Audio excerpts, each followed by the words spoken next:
सुने मोक्षदा एकादशी की व्रत कथा। यदि आप किसी कारणवश मोक्षदा एकादशी का व्रत ना कर पाएं, तो मोक्षदा एकादशी की कथा सुनने मात्र से ही भगवान श्री हरिविष्णु की कृपा को प्राप्त कर सकते हैं।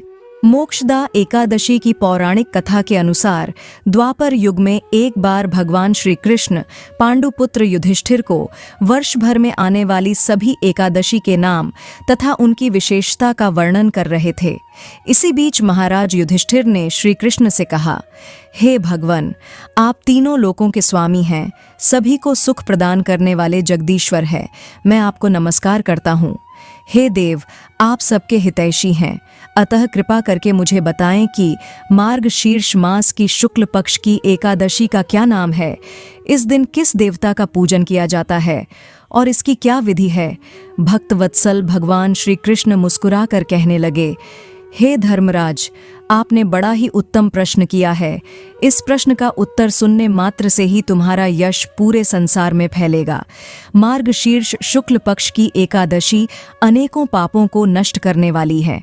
इस एकादशी तिथि का नाम मोक्षदा एकादशी है तथा इस दिन दामोदर भगवान की धूप दीप नैवेद्य आदि से भक्तिपूर्वक पूजा करनी चाहिए। अब मैं इसकी एक कथा सुनाता हूँ, ध्यानपूर्वक सुनो। गोकुल नाम के नगर में वैखानस नामक राजा राज्य करता था।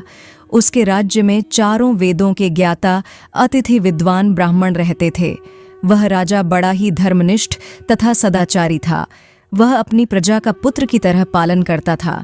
एक बार रात्रि में राजा ने एक स्वप्न देखा कि उसके पिता नरक में बड़ा कष्ट सह रहे हैं। ये देख उसे बड़ा आश्चर्य हुआ। प्रातःकाल वह विद्वान ब्राह्मणों के पास गया और अपना स्वप्न सुनाया। राजा ने कहा, मैंने अपने पिता को नरक में कष्ट उठाते देखा है। उन्होंने मुझसे कहा कि हे पुत्र, मैं नरक में पड़ा हूँ, यहाँ से तुम मुझे मुक्त कराओ। जब से मैंने ये वचन सुने हैं, तब से मैं बहुत बेचैन हूँ। चित्त में बड़ी अशांति हो रही है। मुझे इस राज्य, धन, पुत्र, स्त्री, हाथी, घोड़े आदि में कुछ भी सुख प्रतीत नहीं होता। आप ही बताएं मैं क्या करूं? हे ब्राह्मण देवताओं, इस दुख के कारण मेरा सारा शरीर जल रहा है। अब आप कृपा करके कोई तप, दान, व्रत आदि ऐसा उपाय बताइए जिससे मेरे पिता को मुक्ति मिल जाए। उस पुत्र का जीवन व्यर्थ है जो अपने माता पिता का उद्धार न कर सके।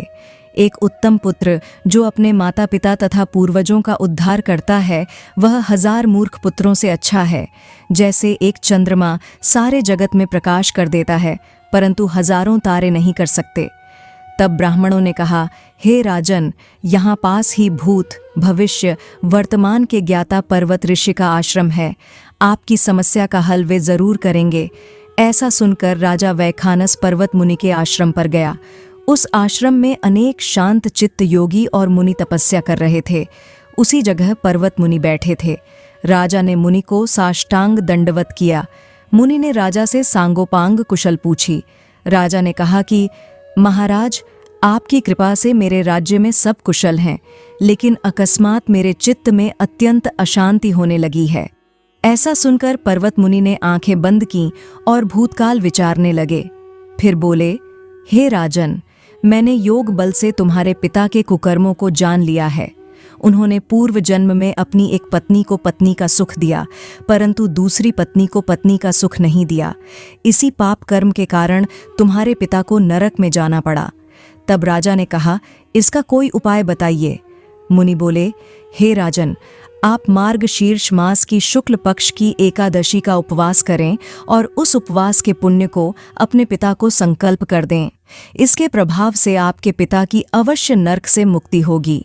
मुनि के ये वचन सुनकर राजा महल में आया और मुनि के कहे अनुसार कुटुंब सहित मोक्षदा एकादशी का व्रत किया। इसके व्रत का पुण्य उसने अपने पिता को अर्पण कर दिया। इसके प्रभाव से उसके पिता को मुक्ति मिल गई और स्वर्ग में जाते हुए वे पुत्र से कहने लगे, हे पुत्र, तेरा कल्याण हो। यह कहकर वो स्वर्ग चले गए। इस प्रकार मोक्षदा एकादशी का व्रत करके राजा वैखानस ने अपने पिता को सभी पाप कर्मों से मुक्त करवा दिया।